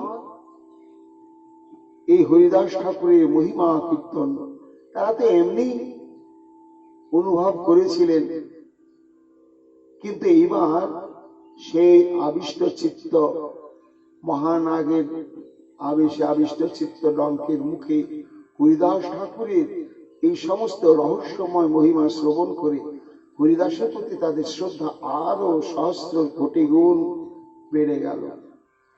এইভাবে যখন ফুলিয়াতে হরিদাস একটা মর্যাদার আসনে আস্তে আস্তে উন্নীত হয়েছেন, বৈষ্ণবগণ সর্বক্ষণ তাকে বেড়ে নাম রস আস্বাদন করেন। এইবার নবদ্বীপের পরিস্থিতি সেটা আবার বলছেন বৃন্দাবন দাস ঠাকুর। হেন মতে বৈশেন ঠাকুর হরিদাস, গৌরচন্দ্র না করেন ভক্তিরও প্রকাশ। বৃন্দাবন দাস ঠাকুর বলছেন, দেখো জগৎ কি অদ্ভুত, যে উদ্দেশ্যে তিনি অবতীর্ণ হলেন নাম প্রেম বিতরণ করবার জন্য, সেই মহাপ্রভু এখনো আরম্ভই করলেন না। নাম প্রেম বিতরণের কোনো প্রসঙ্গই নাই, বরং তার আগেই প্রভুর কৃপাতে নামাচার্য হরিদাস নামের মহিমা ছড়াতে শুরু করলেন, নিজে প্রচার করে এবং নিজের জীবন দিয়ে, 22 বাজারে বেত্রাঘাত নিয়ে। আর এই নবদ্বীপে মহাপ্রভু আছেন বলে নবদ্বীপের মানুষরা এই নামের মহিমা জানলেন না। আজকে ফুলিয়ার লোকেরা জানলো, ভক্তেরা জানলো। কেন না, হরিদাস ঠাকুর শান্তিপুর এবং ফুলিয়ার মধ্যে অবস্থান করছেন বলে। আর মহাপ্রভু আছে নবদ্বীপে, তিনি নামের মহিমা এখনো প্রকাশ করেননি বলে সাধারণ মানুষ তো নামের প্রতি আগ্রহী নয়, বরং কটূক্তি প্রকাশ করে। কোথাও নাই কো বিষ্ণু ভক্তির প্রকাশ, বৈষ্ণবের সবে করয়ে পরিহাস। আপনি আপনি সব সাধুগণ মেলি, গায়েন শ্রীকৃষ্ণ নাম দিয়া করো তালি। ভয়ে ভয়ে ঘরে দরজা বন্ধ করে যারা কতিপয় বৈষ্ণব বৃন্দ তারা কোন রকমে আতঙ্কে হাতে তাড়িয়ে দিয়ে কৃষ্ণ নাম করতেন। তাহাতে দুষ্ট গণ মহাক্রোধ করে, পাষণ্ডী পাষণ্ডী মেলি বুলগিয়া মরে। এ বামন গুলা রাজ্য করিবে নাশ, ইহা সভা হইতে হবে দুর্ভিক্ষ প্রকাশ। হায় হায়, এরা কি করছে? হ্যাঁ, দেশে তো দুর্ভিক্ষ নিয়ে আসবে। ওই কেন দুর্ভিক্ষ আসবে? নাই যে জোরে জোরে হরিনাম করছে, তার মধ্যে অনেক ছোট জাত আছে। এই ছোট জাতে হরিনাম করবে, ভগবান সহ্য করতে পারবেন নাকি? দুর্ভিক্ষ হয়ে যাবে। এ বামন গুলা সব মাগিয়া খাইতে, ভাবুক কীর্তন করি নানা ছল পাতে। গোসাইয়ের শয়ন বরিশা 4 মাস, ইহাতে কি জুয়ায় ডাকিতে বড়রা। এই শয়ন একাদশী থেকে উত্থান একাদশী, এই 4 মাস হচ্ছে প্রভুর শয়নকাল বছর। এই যে 4 মাস শয়নকাল, এই সময় ভগবান ঘুমিয়ে আছেন। আর তার নাম গলা ছেড়ে ছেড়ে বলা যায়? ঘুমটা যদি ভেঙে যায়, আর ঘুম ভাঙলেই তো অনর্থ সৃষ্টি হবে। অকালে যদি প্রভুর কেউ ঘুম ভাঙায়, তাহলে দেশে দুর্ভিক্ষ হবে, মহামারী হবে, অকাল মৃত্যু হবে, অনেক কিছু হবে। নিদ্রা ভঙ্গ হইলে ক্রুদ্ধ হইবে গোসাই, দুর্ভিক্ষ করিবে দেশে ইথি দ্বিধা নাই। কেহ বলে যদি ধান্য কিছু মূল্য চড়ে, তবে এগুলারে ধরি কিলাই মুখারে। কে বলছে দাঁড়া 2-4 দিন যাক, ধানের দাম যদি বেড়ে যায়, তার মানে বুঝতে হবে চাষবাস হচ্ছে না। পর্যাপ্ত পরিমাণে চাষবাস না হলে টান পড়বে, দাম বাড়বে, তখন স্বাভাবিক।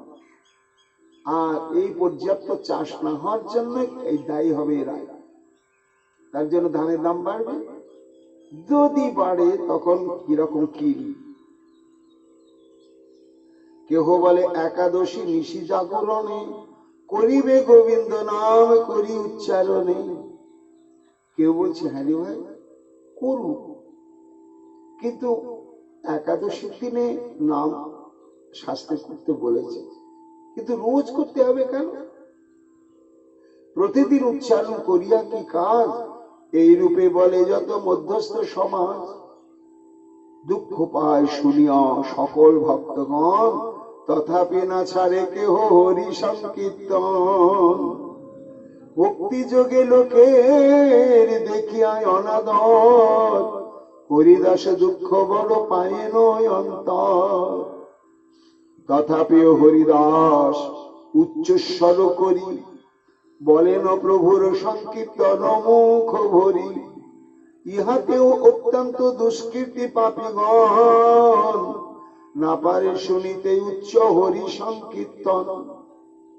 নবদ্বীপে তো ওই পরিস্থিতি।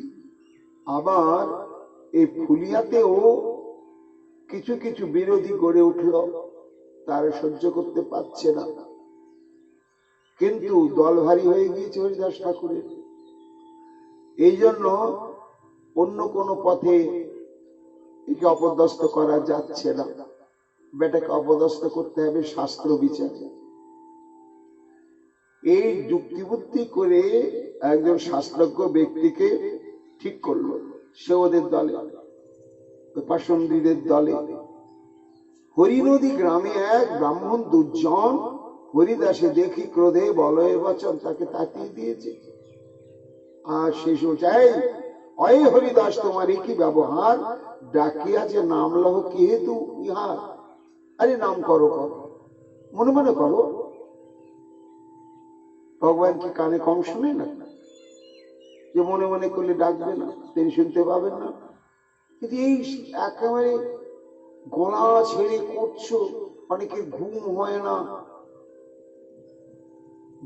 সবাই বিরক্ত বোধ হয়। এটা কি তোমার এই কেমন ধর্ম? হ্যাঁ, মনে মনে জপিবা এই সে ধর্ম হয়, ডাকিয়া লইতে নাম কোন শাস্ত্রে কয়? কোন শাস্ত্রে আছে যে গলা ছেড়ে এরকম করে চিৎকার করে নাম করতে হবে? হ্যাঁ বলো তো, কার শিক্ষা হরি নাম ডাকিয়া লইতে? এই তো পণ্ডিত সভা বল ইহাতে। সেই শাস্ত্রজ্ঞ ব্রাহ্মণ, ওই ধরনের কিছু পাষণ্ডী ব্রাহ্মণ, তারাও সব সুশিক্ষিত, শাস্ত্র জানা, একটা সভা করে হরিদাসকে ডেকেছে।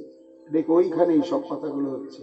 বলো এই সব পণ্ডিতের সভা কোন শাস্ত্রে আছে যে এরকম গলাবাজি করে হরে কৃষ্ণ বলতে হবে? নাম করবে, ধীরে ধীরে করবে, যদি বিধান থাকে বলো। হরিদাস বলেন ইহার যত তত্ত্ব, তোমরাও সে জানো হরি নামের মহত্ব। তিনি ধন্য সহকারে বলছেন, দেখুন পণ্ডিত মশাইরা, আমাকে কেন জিজ্ঞাসা করছেন আপনারা? আপনারা তো পরম শাস্ত্রজ্ঞ, দেখুন শাস্ত্র খুলে দেখুন, আমি ভুল করিনি। শাস্ত্রের বিধান অনুসারে আমি উচ্চস্বরে নাম করছি। শাস্ত্রে নির্দেশ দিয়েছে উচ্চস্বরে নাম করার জন্য। তোমরা যে সবার মুখে শুনিয়াছে, আমি বলিতেছি বলিবাম যে বা কিছু জানি। আর আমি তো আপনাদের মতো শাস্ত্রজ্ঞের কাছ থেকে আমি এটা জেনেছি, তাই আমি করি এবং করব। উচ্চ করি লইলে শতগুণ পুণ্য হয়, দোষ তো না কহে শাস্ত্র গুণ সে বর্ণয়। যদি উচ্চস্বরে হরিনাম করা হয় তাহলে 100 গুণ তার ফল, 100 গুণ। শাস্ত্রে রয়েছে উচ্চই শতগুণং ভবে। কেউ যদি উচ্চস্বরে গলা ছেড়ে যদি হরিনাম করে, তাহলে মনে মনে বা ধীরে ধীরে জপ করলে বা নাম করলে যে ফল, তার চাইতে 100 গুণ বেশি সে ফল পাবে যদি উচ্চস্বরে বলে। বিপ্র বলে উচ্চ নাম করিলে উচ্চার শতগুণ পুণ্য হয়, কে হেতু হাত। কৈলাস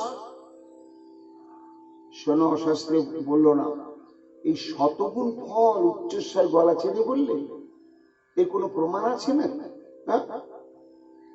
হরিদাস বলিলেন, শোনো মহাশয়, যে তত্ত্ব ইহার বেদে ভাগবতে কয়, সর্বশাস্ত্র স্ফুরে হরিদাসের শ্রীমুখে, লাগিলা করিতে ব্যাখ্যা কৃষ্ণানন্দ সুখে।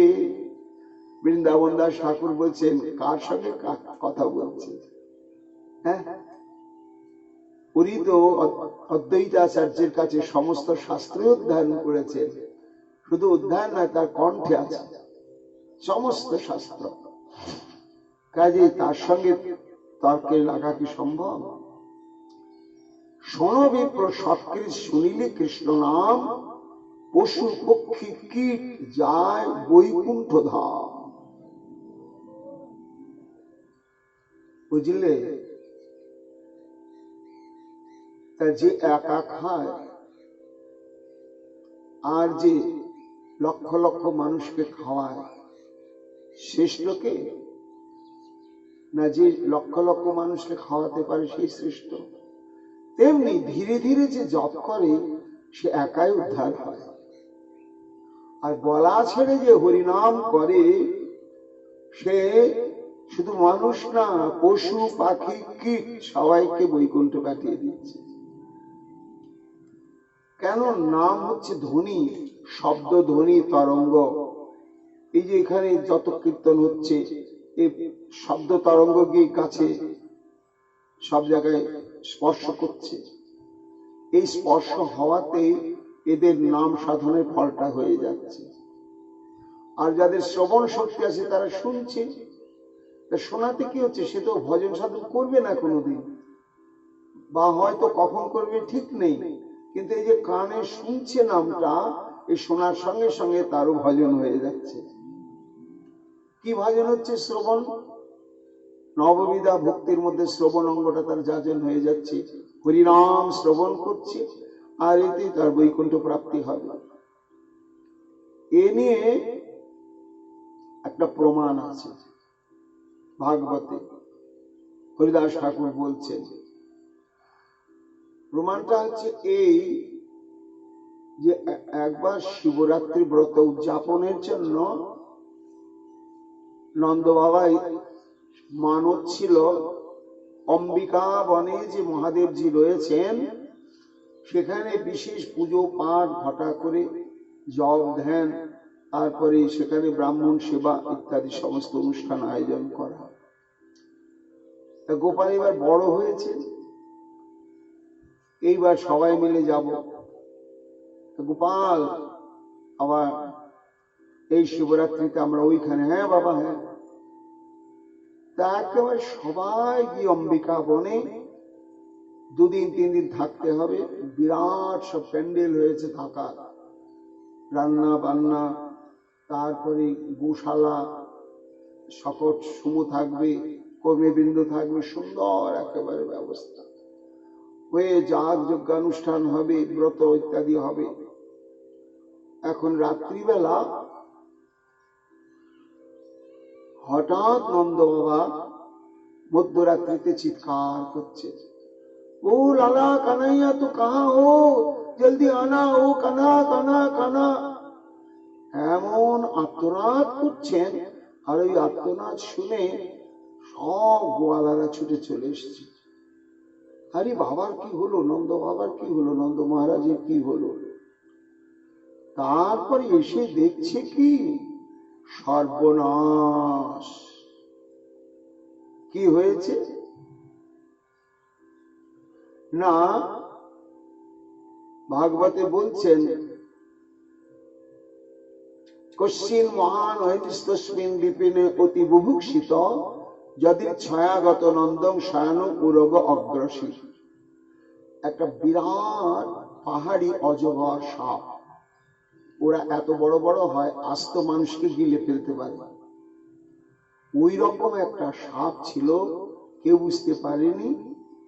আর বেটা অনেকদিন খাওয়া জোটেনি, ক্ষুধার্ত ছিল। ও রাত্রিবেলা সুরসুর করে বেরিয়ে পড়বি পর নন্দ বাবা যে প্যান্ডেলের মধ্যে আছে ওইখানে ঢুকেছে, আর গিয়ে বাবার পা দুটোকে গিলে নিয়ে আস্তে আস্তে শরীরটা গিলতে শুরু করেছে। আর ঘুম ভেঙে গিয়েছে বাবা, আর অমনি চিৎকার। তখন তো আগে বলিষ্ঠ সব গোপেরা ছুটে এসেছে।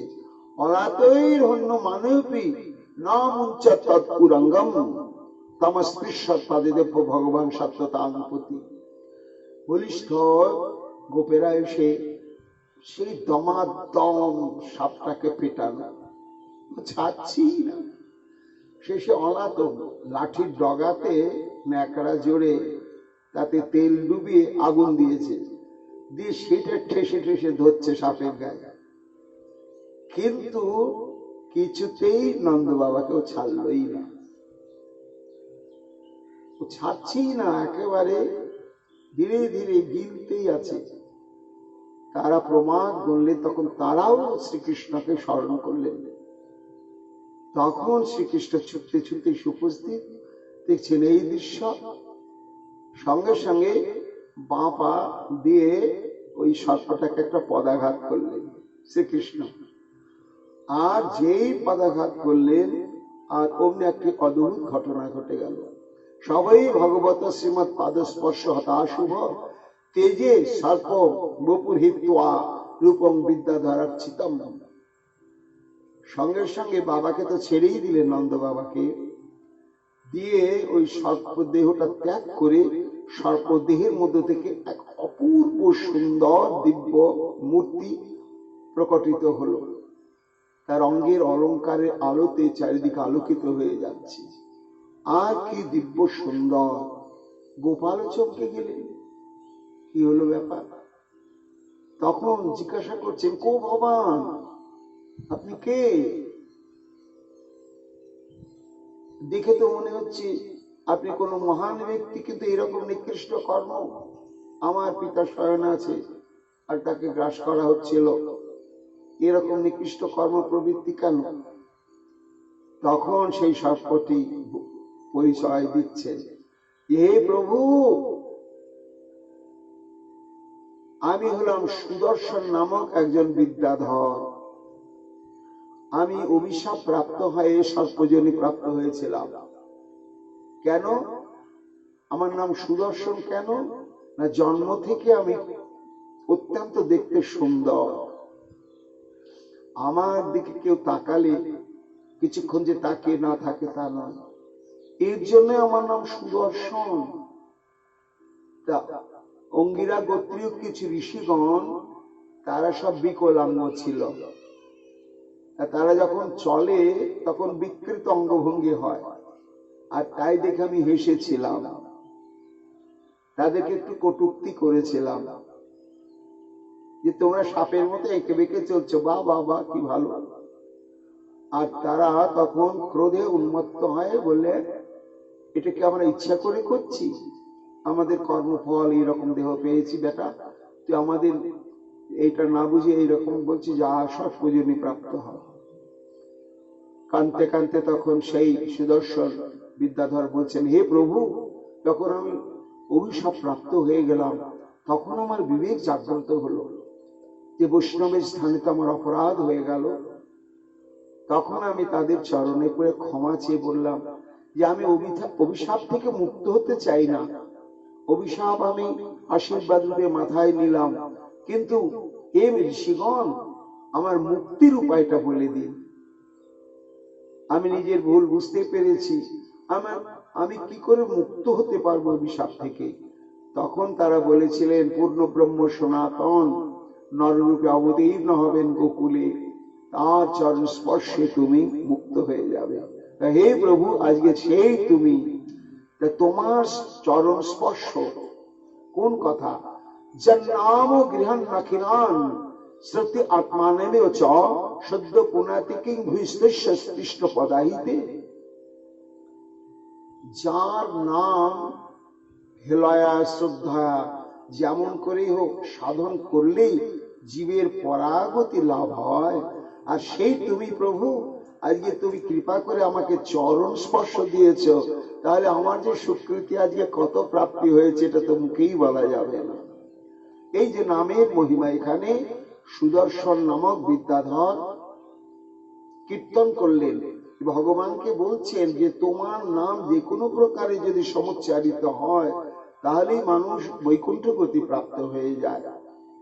হরিদাস ঠাকুর বলছেন, দেখুন পণ্ডিত মশাইগণ, এই দেখুন নামের মহিমা ভাগবতে কিভাবে বিদ্যাধরের মুখে সুকমুনি বলেছেন।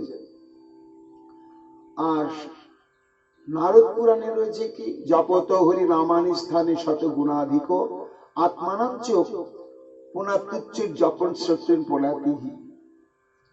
নারদ পুরাণে বলা হচ্ছে যে উচ্চস্বরে হরিনাম সাধন করলে সেটা শত গুণাধিক্য হয়। কেন না, যতদূর ওই নামের ধ্বনি বিস্তৃত হয়ে যায় ততদূর স্থানে স্থাবর জঙ্গম কীট পতঙ্গ যত আছে সব মুক্ত হয়ে যায়। এই জন্য জপকর্তা হইতে উচ্চ সংকীর্তনকারী শত গুণে অধিক সে পুরাণেতে ধরি। শোনবি প্রমন দিয়া ইহারও কারণ, জপি আপনার সবে করে পোষণ। উচ্চ করি করিলে গোবিন্দ সংকীর্তন, শোনা মাত্রই পায় পাপ বিমোচন। জিহ্বা পাইয়াও নর বিনা সর্বপ্রাণী, না পারে বলিতে কৃষ্ণ নাম হেন ধ্বনি। ব্যর্থ জন্মা ইহারা নিস্তরে যাহা হইতে, দেখি কোন দোষে কর্ম করিতে। এই যে পশু পাখি, এদের শ্রবণ শক্তি আছে কিন্তু বাক শক্তি নেই, এরা বলতে পারে না। তাই এদের সামনে যখন, এদের নিকটে যখন উচ্চস্বরে নাম সংকীর্তন করা হয়, তখন ওই যে তাদের শ্রবণ ইন্দ্রিয়ের দ্বারা অন্তঃকরণে প্রবেশ করছে, তো এটাই তাদের কীর্তনের স্বীকৃতি এনে দিচ্ছে, তাদের পরাগতি লাভ হবে। কেউ আপনারে মাত্র করে পোষণ, কেহ বা পোষণ করে সহস্রিক জন, দুই থেকে বড় ভাবে বুঝো আপনে, এই অভিপ্রায় শোনো উচ্চ সংকীর্তনে। একেবারে শাস্ত্র যুক্তি দিয়ে বুঝিয়ে দিলেন হরিদাস ঠাকুর যে উচ্চস্বরে হরিনাম করলে কি হয়। সেই বিপ্র শুনি হরিদাসের কথন, বলিতে লাগিলা ক্রোধে মহাদুর্বচন। পণ্ডিত হেরে গেল। কেন? শাস্ত্র তো মানতেই হবে। যখন হেরে গেল তখন উল্টো দিক থেকে আক্রমণ করছে। কি বলে? এই দর্শন কর্তাবে হইল হরিদাস, কালে কালে বেদ পথ হই দেখি হয় না।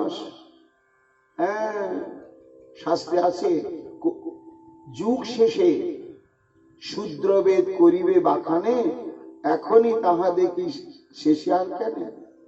এই দেখো, মুসলমান দিব্যি গড়গড় করে শাস্ত্রে শ্লোক বলছে রে। ঘোর কলি এসে গিয়েছে, ঘোর কলি। এই রূপে আপনারে প্রকট করিয়া ঘরে ঘরে ভালো ভোগ খাস বলিয়া হরিদাসকে গালাগাল করছে। হ্যাঁ, এই শাস্ত্র মুখস্থ করে শাস্ত্র জ্ঞানের যুক্তি তর্ক দিয়ে কান ঝালাপালা করা, এই হরিনাম প্রচার করছিস আর ভালো খাচ্ছিস তুই, তো আচ্ছা দাদাবাদ। যে ব্যাখ্যা করিলি তুই, এ যদি না লাগে তবে তোর নাক কান কাটি তোরে আগে। হ্যাঁ, এই কথা যদি সত্য হয় ঠিক, আর যদি মিথ্যা হয় তাহলে কিন্তু নাক কান কাটা যাবে। শুনি বিপ্রা ধামের বচন হরিদাস, হরি বলি ঈশ্বর হইলা কিছু হাস। প্রত্যুত আর কিছু তারে না করিয়া চলিলেন উচ্চ করি কীর্তন গাইয়া। যেবা পাবি সভাসদ সেও পাপমতি, উচিতই উত্তর কিছু না করিল ইতি। এই সকল রাক্ষস ব্রাহ্মণ নাম মাত্র, এই সব লোক জম যাতনার পাত্র। শেষে কি হলো? হরিদাস ঠাকুর তো মনে কিছু করলেন না, কিন্তু ওই যে ব্রাহ্মণ যে হরিদাস ঠাকুরকে কটূক্তি করলে, ব্রাহ্মণ হইয়া যদি অবৈষ্ণব হয় তবে তার আলাপেও পুণ্য যায় ক্ষয়। সেই বিপ্রাধামের কত দিবস থাকিয়া বসন্তে নাসিকা তার করিল খসিয়া। এই হরিদাস ঠাকুরের নাক কাটতে চাইল, কিন্তু ভগবান তার নিজের নাকটাকে খসিয়ে দিলেন। হরিদাস ঠাকুরের বলিলে কেউ যেন, কৃষ্ণ তাহার শাস্তি করিলে কেউ তেন। বিষয়তে মগ্ন জগতে দেখি হরিদাস, দুঃখে কৃষ্ণ কৃষ্ণ বলি ছাড়েন নিঃশ্বাস। কতদিনে বৈষ্ণব দেখিতে ইচ্ছা করি, আইলেন হরিদাস নবদ্বীপ পুরী।